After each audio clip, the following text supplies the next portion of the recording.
अनुचित ना हो तो अपना परिचय देने का कष्ट करो। श्रीमान, मैं स्वर्गीय वानरराज बाली का पुत्र हूँ और अंगद मेरा नाम है। मैं आपके लिए एक विशेष संदेश लेकर आया हूँ। ओहो, तो तुम ही मेरे परम मित्र बाली के पुत्र हो। मैंने तुम्हें बहुत समय पश्चात देखा, इसलिए शीघ्र पहचान न सका। मुझे आश्चर्य होता है कि तुमने ये नीच कार्य करने का विचार कैसे सोचा। आप मुझे कुछ भी कहिए, मैं नीच अथवा पतित कहने का कब बुरा मानता हूँ, बल्कि आपकी बातों को सहन करता हुआ और अपने स्वर्ग पिता का मित्र होने के कारण मैं अपनी तुच्छ बुद्धि के अनुसार आपको समझाना अपना कर्तव्य समझता हूँ, क्योंकि आपके और पिताजी के विशेष संबंध होने के कारण मुझे आपसे स्नेह भी है। अन्यथा हमारी योजना की सूचना तो हनुमान जी द्वारा पहले ही दे दी गई थी।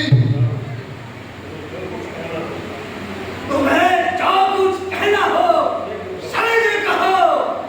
हमारे पास तुम्हारे ज्ञान के भाषणों को सुनने का समय नहीं।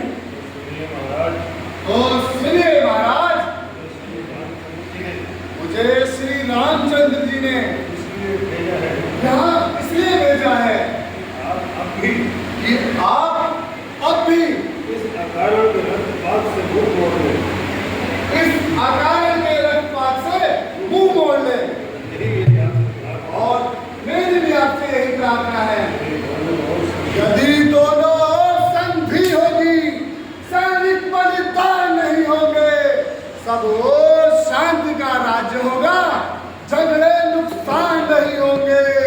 जो रणचंडी यदि जयोगी तो पृथ्वी स्वर्ग में होगी, जय और पराजय तो फिर होगी, पहले तो महाबल्य होगी।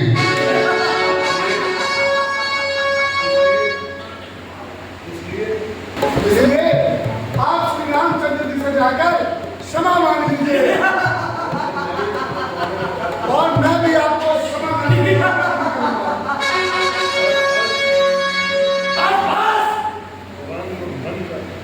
जुबान का बंद कर।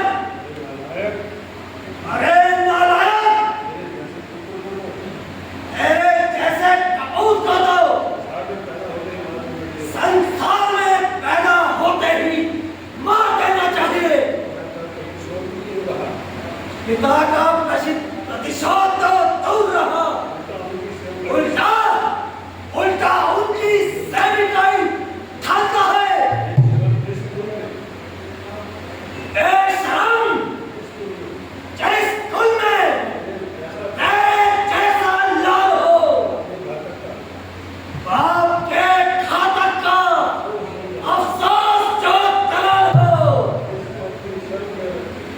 जिसको अपनी शर्म गैरत का ना कुछ भी ख्याल हो, ऐसा कुल क्यों ना दुनिया से पाए मारो। स्त्री के वास्ते भाई की जिसने जान ली, अरे बेहया, उन्हें उसी की सेविकाई खाई। ओ अभिमानी रावण, वास्तव में तेरा भी कोई दोष नहीं, क्योंकि होनी के काल चक्र ने तेरी बुद्धि पर पर्दा डाल दिया है और सोच विचार का अंश तेरे हृदय से निकाल दिया है। शोक है, शोक है, शोक है मेरे यहाँ आने पे फायदा हुआ। वक्त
गया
था तो कोई मेडिकल रावण है चला गया था मैं यहाँ से श्रीमान कबीर पर डाल गए बलिराजा को जीतन को तब छोटे छोटे बच्चों ने देखा था इस योद्धापन को जब घुड़सवार में बांधा था और अच्छी तरह सताया था तब दया आई बमबाली को तो जाकर मुझे छुड़ाया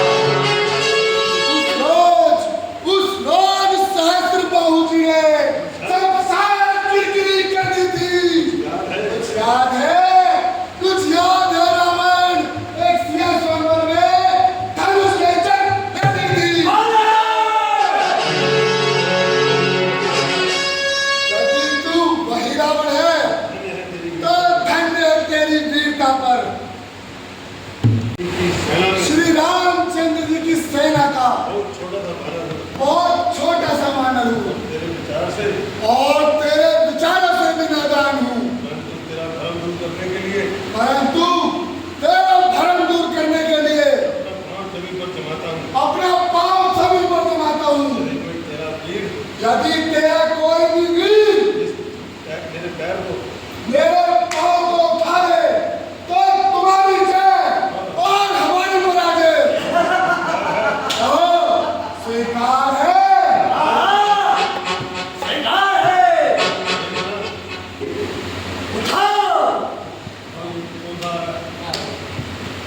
और इस बंदर को उठा के लंका से पार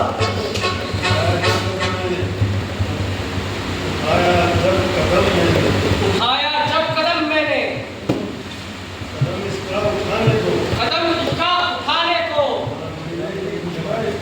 ना मिलेगी जगह इसको कहीं भी मुंह छिपाने को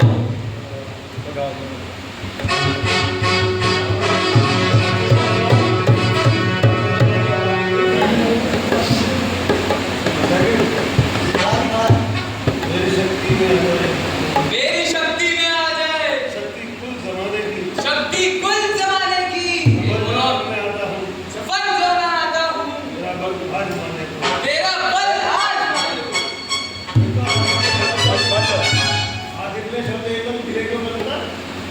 अपनी वीरता से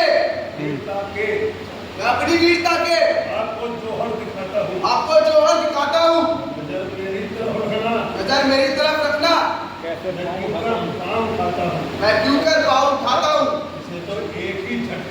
इसे तो एक ही झटके में कई चक्कर खिला दूंगा नजर मेरी तरफ रखना मैं इसका पाँव उठाता हूँ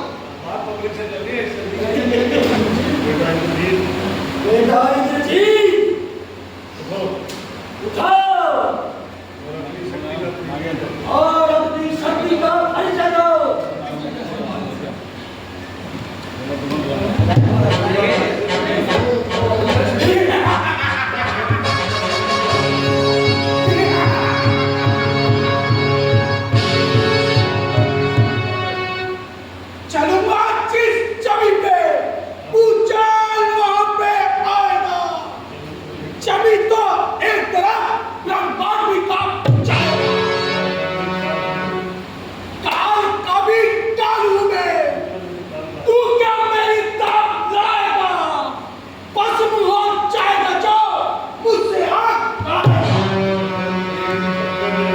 इसे तो एक ही झटके में कई चक्कर खिला दूंगा। पाँव तो चीज क्या जमीन से भी हिला दूंगा।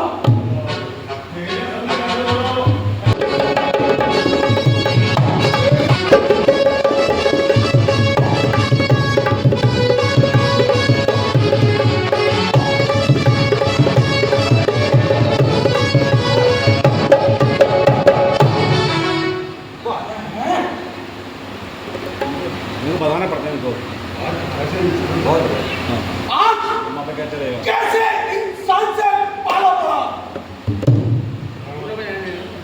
हल्का हो जाना मेघनाथ, जितना तुझमें बल हो लगा ले, और तुझसे न हो सके तो बाप को भी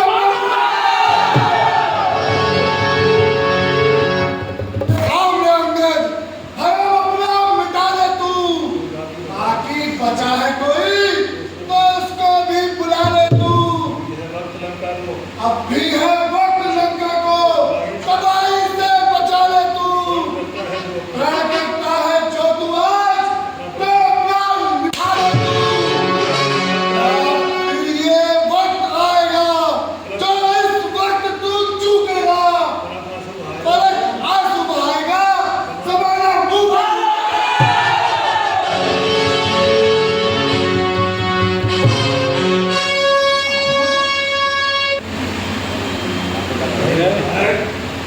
अरे नारायण,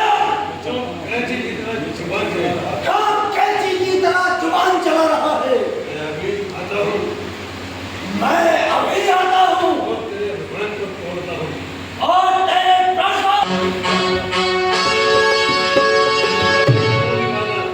हुआ है क्यों दीवाना, बस में तू आ रावण। मेरे चरणों में अपना सर न झुका रावण। मेरे चरणों में सर अपना ना झुका रावण। यदि अपने गुनाहों का यदि अपने गुनाहों का पश्चाताप करता है तू पश्चाताप करता है तो जाकर श्री राम के चरणों में अपना सर झुका रावण। तो जाकर श्री राम के चरणों में सर अपना झुका।